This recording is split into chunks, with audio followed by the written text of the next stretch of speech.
we invited Dr. Cross to come and speak to us today about the integration of faith and learning, and I sent you your book written by Dr. Cross, Answering the Call of the Spirit.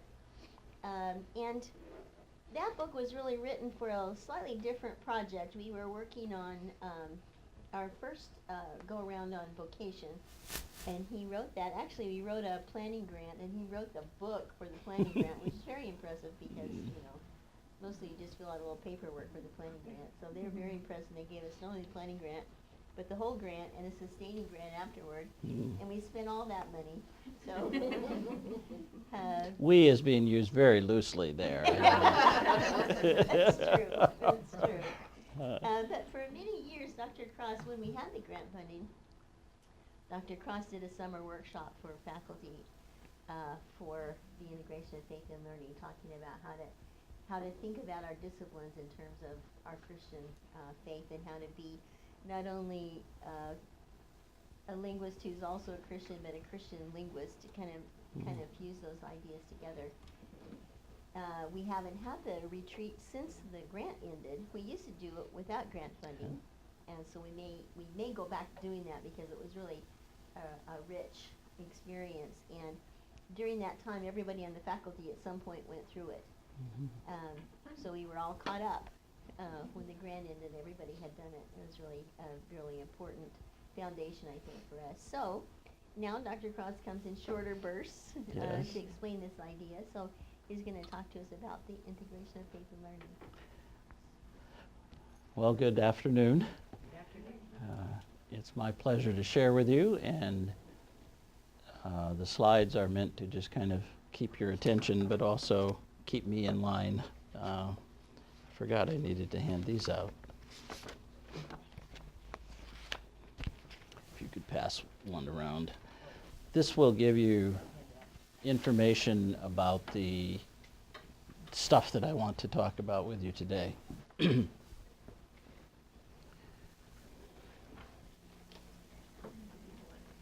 So what does it mean to speak of the integration of faith and learning? It's basically a shorthand for how we connect our spiritual Christian lives with the profession of teaching, but also the profession of learning that goes on here. It's the assumption that there isn't a one-way street in the education process, but that we also get something from those in whom we are investing our lives and our faith. So I think the greatest fear that a person coming in to teach here might have could relate to the fact that you may never have taught a Sunday school class before, let alone come to what are they expecting of me at a Christian place? What am I supposed to do different? Well, some of that we'll be looking at, but it's a bigger issue than just what about you? I'm going to suggest that we have a way of being Christian at Lee that I think will be very helpful for us. So for us, we have two things here at the university that helps us and will be the two train tracks for me today to run along this engine. One is the foundational philosophy of our education setup, and the second is the intentional way of being Christian. I'm going to describe some of that for you. In the first, what I mean by the foundational philosophy of what we are about here, and at some critical point in a moment I'm going to engage you. We are a Christian liberal arts university.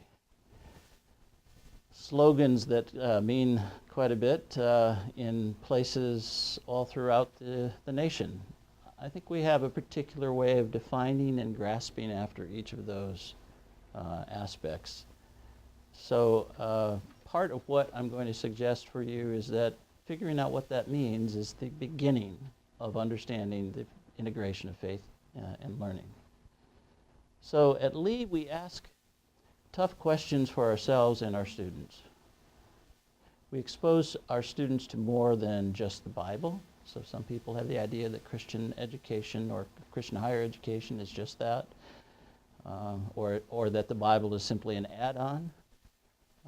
Notice the phrase we've used for this is integration of faith and learning.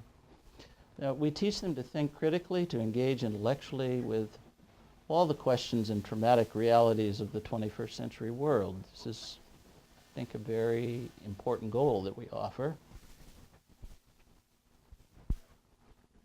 But to say that we are Christian and that we are a liberal arts institution, I think, is even more than this. The liberal arts are part of an education that goes beyond merely questions and answers. Writer James Manoia, I think he was a president at some school somewhere that's a Christian college. I think the book is something about the Christian liberal arts. It's a dandy little book. He says that the liberal arts are also about becoming and not just doing. I really like that because how I understand what we do here almost by osmosis of living here and being here in the Lee community is we are all about shaping and nurturing and in some way helping students become as we are becoming. So a question that frequently gets asked more and more by parents rather than students. That was a joke. Okay, I can tell now. For some reason, you know, my daughter keeps saying, if you have to explain the joke. Okay. Apparently I'm off the screen. What can I do with my college education is indeed a wrong-headed question from a liberal arts perspective. What can education do with me? I've been reading in my nightly reading time a recent biography of John Quincy Adams.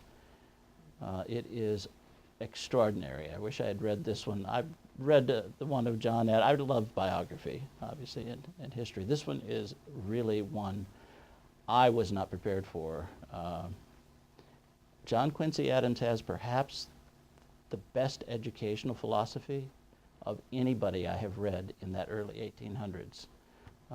So this is one of the things that he's driving home is the need.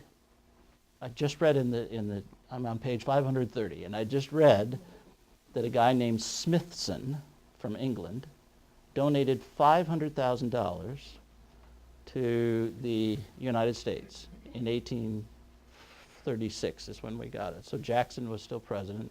Adams and Jackson were not compatible. And Adams was assigned in the House at that time. He was assigned the position of dispensing with the money appropriately. Everybody wanted their hands on that money.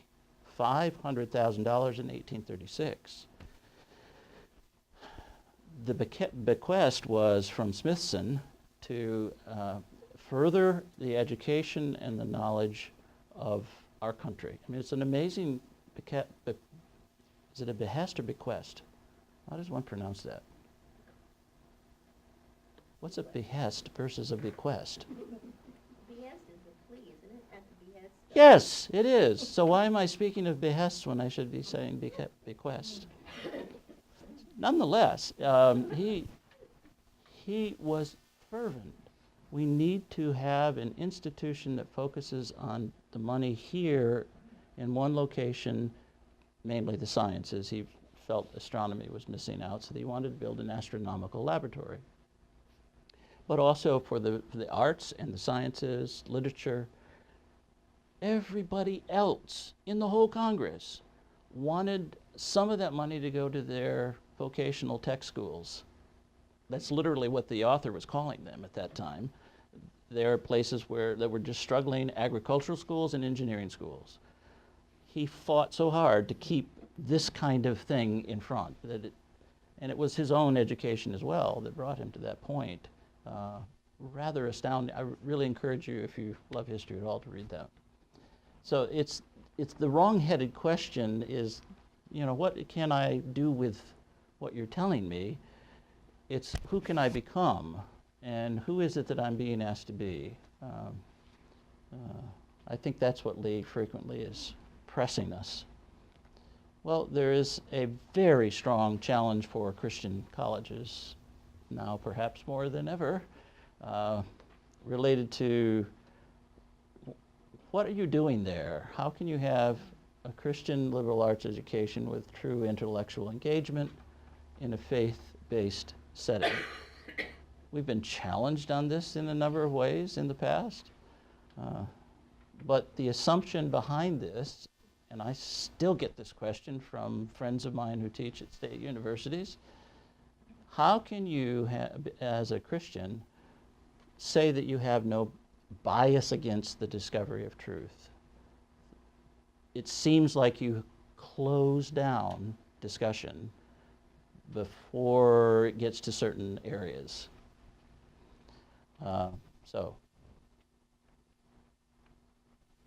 Well, this book by a sophomore turning junior at Brown University is a fascinating one. It's Kevin Roos, Unlikely Disciple, a sinner's semester at America's holiest. Oh, someone can read it better than I can. Holiest university, Liberty University. We didn't make the holiest university list. I wonder why. He left Brown. Okay, so he's a Brown student and has been told by many people that Liberty University is a farce. It's an educational mayhem. It's not worth the money. So he decides to take a semester or a year, I can't remember which, I think it's a whole year, at Liberty instead of at Brown. So I'm going to give you about 3 slides of quotes. They're really interesting. I think I see what he's referring to someone else who was criticizing from the outside what was happening at Liberty. When he criticizes a Liberty University education as undemanding. I'm struggling just to tread water in my Liberty classes, but for a Christian college student with a huge amount of intellectual curiosity, going to Liberty could be an experience, a frustrating experience. Not because the classes are too easy or the professors are incompetent, which by and large they're not, but because Liberty seems to have a conflicted view of the academic process itself. Example he offers then are Young Earth Creationists, where a professor said, if all the evidence in the universe turns against creationism, I would still be a creationist, because that is what the Word of God seems to indicate, so here I must stand. And then Kevin's response is, there's something depressing about a credentialed university-level scientist who freely admits that he wouldn't budge in his beliefs even if all the evidence in the universe contradicted one of his scientific theories. Okay, what do you think about that?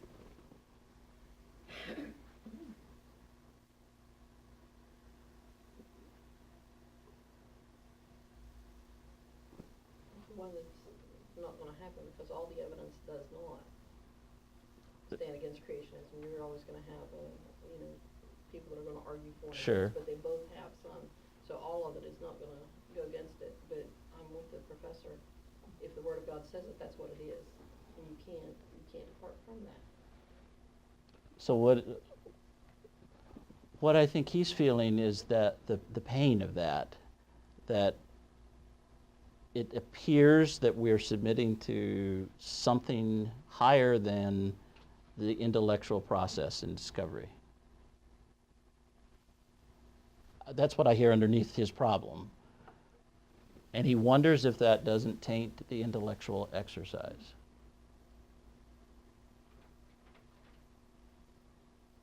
I think that's a fair question that we don't talk a lot about. And it probably needs a whole lot more discussion. He's placed it rather starkly in front of us, but okay, think about that a while. He continues with this one. There's a cap on a liberty education, a point at which knowledge becomes dangerous rather than useful. And then he shows it with what we would call our gateway classes. They call their GNED classes. You realize that the reason Liberty's GNED professors cherry-pick quotes from Kant and Nietzsche and insert them in workbooks rather than assigning entire text is that reading non-Christian philosophers and the originals might cause some Liberty students to stumble in their faith.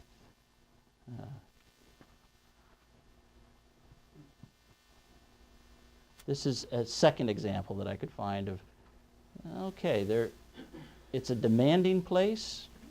There are some competent people there, but I question when they shut down discovery and when they seem to cherry pick to match their faith issues.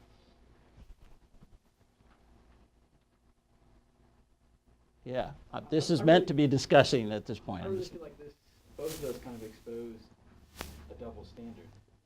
Yes. So, how many times have we seen the scripture hold out, or how many times has someone shut down a conversation because I expressed my faith? And so, Right. I think that's an interesting. On both of them, you're exactly right. So, Yeah. it kind of makes me sad that he doesn't see that, or it sounds like maybe he doesn't see that. Maybe he doesn't. Really would not expect him coming from Brown to see that. There's an academic arrogance that is just there. And I don't know that he would even see it in himself if it were pointed out. Whereas I think what we have going for us is we actually can take these comments and, without being defensive, ask, okay, are we doing something with our faith that, like this, that we're kind of sheltering our students from in a wrong way? I think there's an issue here. Part of what we do when we integrate faith and learning is we recognize our students are coming from the vastest variety of places in the world, and in their intellectual development and in their spiritual development. Instead of just throwing out the raw meat to animals to eat it, we actually think we need to pre-digest some of it for 18-year-olds. I hope that's a fairly good image. I hadn't thought that one through. It just came to me as I was thinking of it. But we take concern at Lee. Our faith doesn't mean we shut down our thinking. Our faith means there are some age-appropriate, or I don't know the other phrase, the Christian age-appropriate, I guess, the sense of a lot of young 19-year-olds are just not ready to think through this. So if you land in a state school, you might hear every philosophy class you ever sit in has an atheist for a teacher who is unashamedly atheist. Okay. It's just I don't think they deserve that here, right? That's part of my point. What does it mean then? What do they deserve? Well, they better get the same quality of education as they would get at the state university that has an atheist for every teacher. And I'm just making something up, please understand that. But what then do we mean by that quality? I mean, what is a Christian liberal arts education? There was a hand that I did not yes, Patty. I was going to say, I think we're doing our students a disservice if we are just cherry picking, because I think some of the Christians are those that have had to struggle and think and look at both sides. Absolutely. And I think we need, if our students are not given that opportunity when they leave here and go out into the world, they aren't going to be able to fight that fight. Right. They've just been given these little nuggets of this, and they don't know what the other side is saying. So I think we do our students a disservice when they don't have the opportunity to see kind of both sides. I think you're talking about developmentally appropriate too, as they develop and maybe you do Right. that, maybe the freshman year is not, No, sure, yeah. You could get into some deep, things. Right, yeah. But if you can recall your own 18, 19-year-old life in mind, Lee was a very different place when I came here at age 18. A conservative would not begin to describe what it was. But I was more conservative than the place that I was coming to. I tend to think that's the case with most of our students, because it's not a conservative along every line, because they just haven't been exposed to as much stuff. So I'm less dogmatic and less certain about what I actually am sure on right now than I was when I was 18 or 19. And I think that's just part of being an 18 or 19-year-old in many ways. How we feel that out, I think, becomes part of what we do here. Okay. There should be a balance between intellectual freedom and exploration, with exploration and spiritual piety. I take this idea from Arthur Holmes. I'm not sure if that's Arthur Holmes on the right, but I'm 90% sure it is. He was a Wheaton philosopher, Christian philosopher. But the 1950 look there is just classic, isn't it? I thought it was neat because there's a teacher with a female and a male student, which you might not have always seen. No, she doesn't have the coffee, but she's not looking with as much intensity as the man is there. I just thought it was his glasses he's squinting. Okay. The Christian college must provide the opportunity and the atmosphere for an open discussion of new ideas and significant issues. Hackneyed cliches and parroted answers smack more of indoctrination than education. Part of the reason I like this quote is because I have a very similar idea about indoctrination, and that's related to the Christian faith. I want students to learn the Christian faith that requires some information, but I also want them not to be a parrot of me. I want them to have their own faith. I also don't want them to be a parrot of their pastor or of their parents, because my experience has been they need to have their own faith and engage in that in a very healthy way, and they need space to do that. Okay, second major thing, and then I'm not far from done. This is a guy named Jacobson who teaches at Messiah. He has a book called Gracious Christianity. So this first page, he wrote this book as a result of what Messiah was attempting to do. They're trying to get across to all of their students who are not Anabaptist or are not Church of the Brethren what it is like to be Anabaptist. So there are certain things that, I went to an Anabaptist seminary, so I understand what they're doing. It's a way of life it's a mentality that's very different. So I picked up this idea and have fiddled with the idea of what would it look like to have a Pentecostal way of being Christian. So he calls that, his version, the Anabaptist way of being Christian. And what I think this does is helps us in a number of ways. And this is an important part. Not everyone here is Pentecostal. Not everyone in Messiah is Anabaptist, not even their faculty. So that's not the point. The point that I'm suggesting is we at least ought to have thought through how we see Christian as a noun and what that looks like. So what it means to be Pentecostal, one thing is our identity as Pentecostals starts in the southeastern hills of Appalachia. I don't think you should ever forget you are in Appalachia here. So this is an important part of who we are. It's also a part of what we are in terms of the Church of God. A historian from Duke University wrote a very great history on the first 25 years of all the Pentecostal movement. His name is Grant Wacker. Heaven Below is the title of the book if you're interested. And in it he suggests that Pentecostals shared one feature in the first 25 years. They were very pragmatic. And here's what he means by that. They learned how to take their message of the gospel and put it in service of whatever was invented and spread it. A great example is the first radio preacher on the radio waves in 1924-ish is Amy Carmichael, Pentecostal from Los Angeles area. So a whole lot of people didn't jump on that one, she did. And there are examples like that. How can I handle this in a pragmatic way? This reflects, I think, an important part. We're not just about the heaven that's coming. The Christian and Pentecostal movement has a lot to do with what's happening here now. Okay. I just had to throw in some old pictures of women who happen to have this particular hairstyle. Would have put men in there too, but their hairstyle wasn't nearly as neat. This is just, I get a sense of holiness when I see this lady.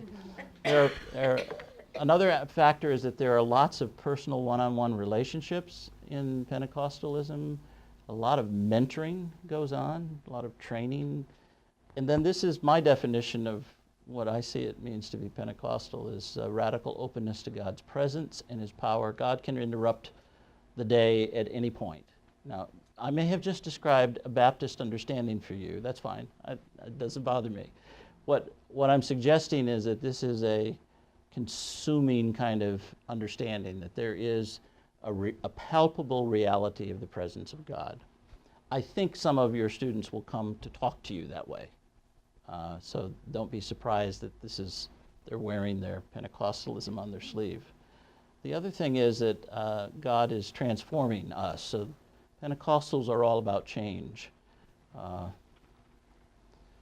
We don't quite understand long institutions and churches that have been around a long time and don't want to change, because as a movement of the Spirit, we just kind of are like chameleons.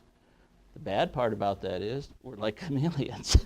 We kind of go and come with the flow, and not a lot of constancy. So the last 5 things, I'm going to suggest we, as faculty, have a way of incorporating this Christian way of being by modeling a radical openness in front of our students and colleagues. So our chapels are unashamedly prayer places. Our times in classes frequently can be devotional or prayer time. People want to pray, have requests.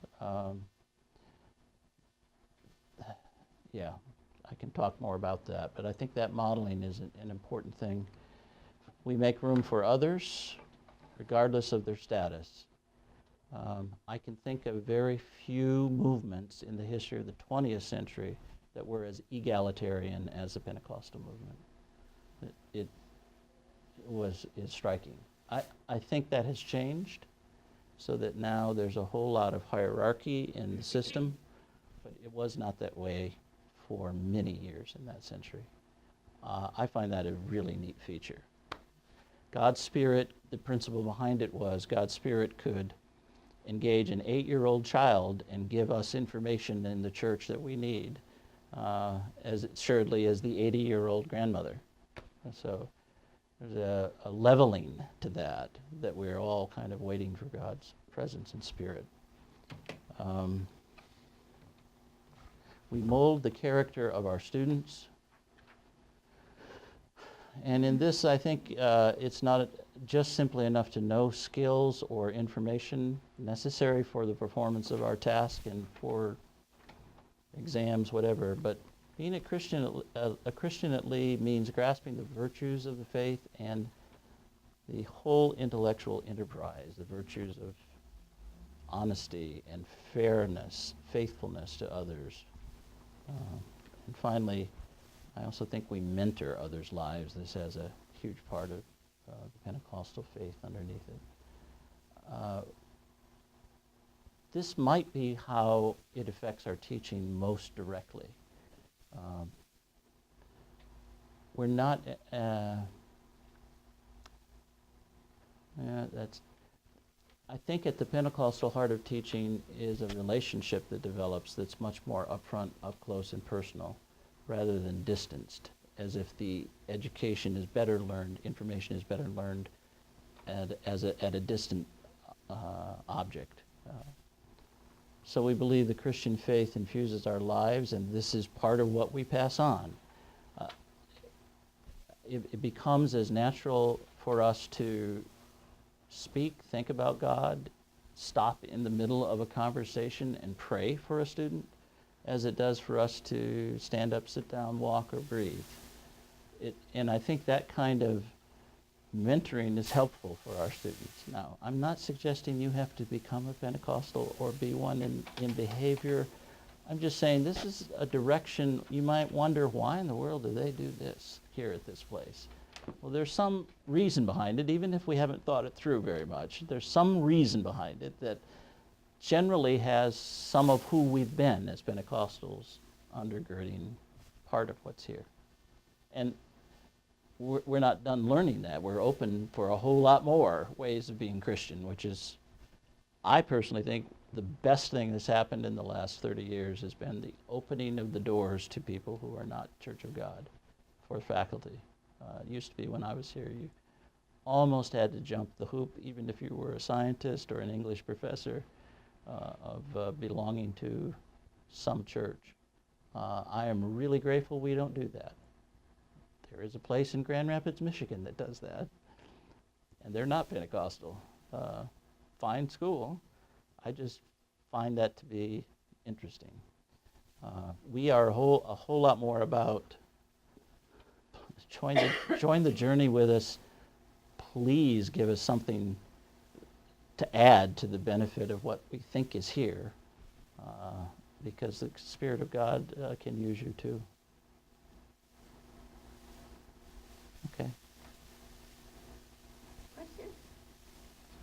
Yeah, just looking at the four kind of characteristics of being Pentecostal: highly personal and relational, mentoring, transforming faith, God is changing us, transforming us, and to live with a radical openness to God's presence and power. That feels to me like a lot of faith traditions would own those four pillars. Is there anything about the manifestation of those things that makes it uniquely Pentecostal? In other words, how we are radically open and what that often looks like, how we are a part of this transformational process and what that looks like in practice. Is there something about that that may be more distinctive to the Pentecostal tradition? Yeah, I would say absolutely. But I would probably be sketching my own theological grasp of that at this point. But I'll throw that out. I'd be happy to. First, I think what is a distinction is the difference between a historically described Pentecostal and someone who experiences life in the Spirit. So I have a very broad understanding of God's life in the Spirit, which is any Christian. What I think the Pentecostal movement has offered us historically, but I think also experientially, that might be infused into those words that are just black and white and are lifeless, is the radical openness to the presence of God and that interruption, that God can take any situation I'm in and interrupt. And probably part of that understanding is God is wanting to communicate. So it's not just a book, not just the Bible, but there's a way in which the Spirit of God assists me to hear the Bible and to hear brothers and sisters who can talk to me. I'll give you what I see as a great example of the first day of class. I had a student this semester that I'd never seen before, did not know. I had pulled my back so badly. I hadn't had a problem like that in 25 years. It was right on the nerve, and I could hardly stand up to speak. So I had to tell the class at the beginning. Well, I didn't have to, but I did. I'm not my best. I'm hurting. Well, I say this in the best way I possibly can, but to try to get it accurate. This kid who didn't know me at all, out of 65 kids, comes up to me afterwards and says, everybody left. I feel I need to pray for you. Okay. I got my dad praying for me. I got them praying for me. Well, what I immediately realized is, this is a kid that appears to me to have come from a very sincere Pentecostal home and church. And this is how they do things. And he had faith for me at that moment. He really did. So he prayed for me right there. I went home. I was in so much pain I could not sleep. I was crying. I still remember this, and the tears are coming to my eyes. I can feel that pain.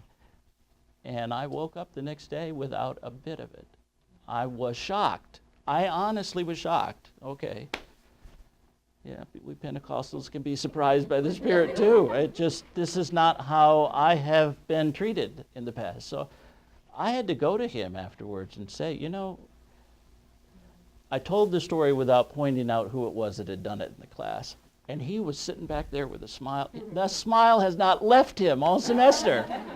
There was something about me being vulnerable enough to open that door that he could do that, and he just feels like he was used by God, and I believe he was.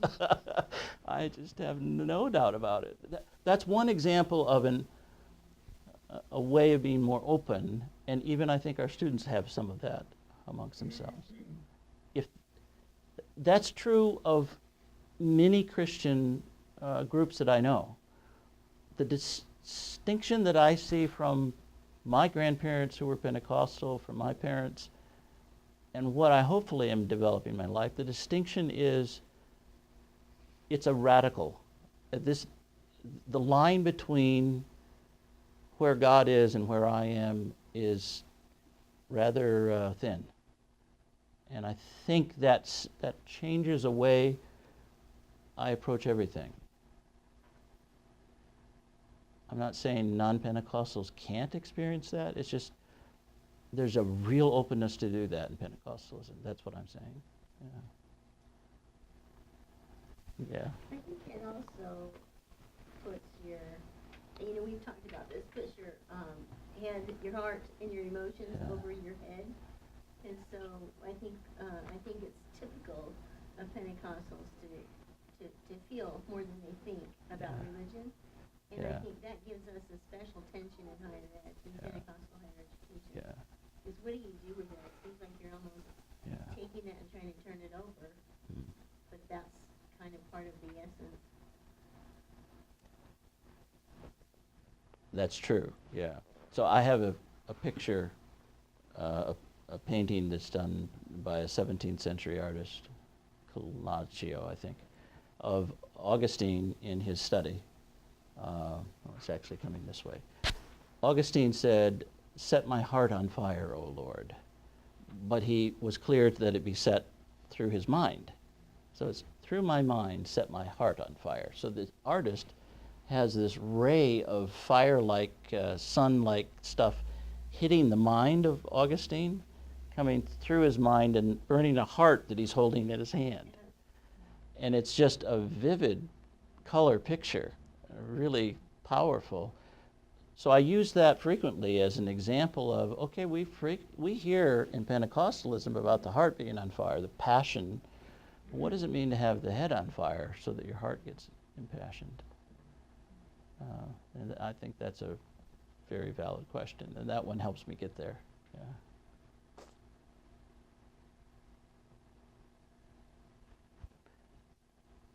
This is a rather uncomfortable thing for me to do, but I do it.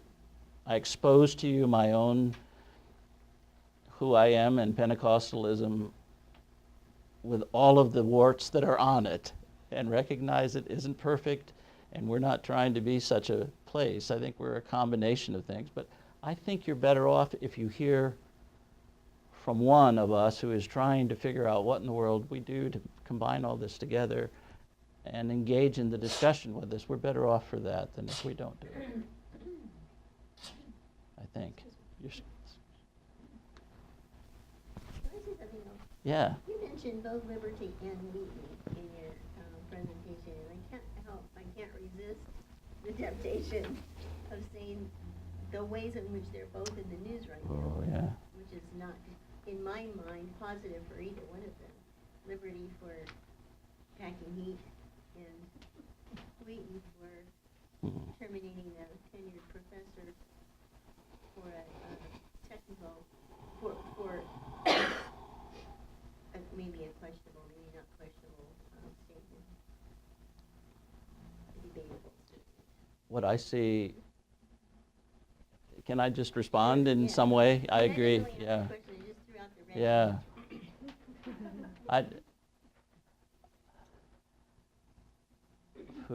Yeah. I see what we are behind closed doors becomes really vivid when it's cast in the relief of how the world sees religion anyway, but how they might see us as a Christian institution that is now doing something unfair to its own faculty member, or just absolutely a stupid comment that I think the president made at Liberty. It just, that didn't help anybody. So there's one other aspect that I may need to consider, and that's the idea of wisdom, both personal wisdom, spiritual wisdom, and collective wisdom. There's a real sense from old-time Pentecostals. I don't get this from people who are my age or the generation before me, but from ones back in the 30s. There was a tradition of waiting on God. So when they didn't quite know what to do, they didn't move until they felt confident. And frequently what the waiting on God meant, a few hours at the altar, not yelling and screaming, but quietly listening. And that's the story of Pentecostalism that doesn't get told a lot because the other stuff is more exotic, you know. But that was a huge move. And then you would hear people testify, you know, when I was at the altar last week for 3 hours, here's what I was struggling with. I had a decision I had to make, and it could have been in their business, it could have been in their children, in their family. I think there's a sense in which there's a wisdom that comes from waiting on God and rethinking things in God's presence. And I see a lack of some of that in some of our institutions in the world today, education being one of them. I'm not so sure, but what this is just an outing of what was already there. I respect one thing a great deal about Lee.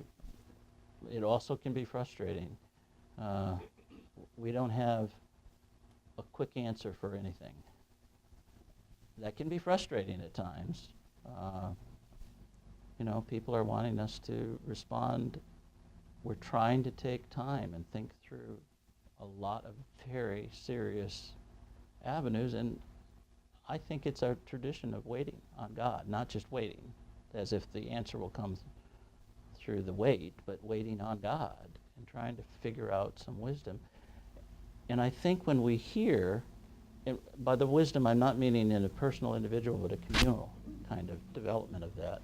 I think when we hear the wisdom, we all know it.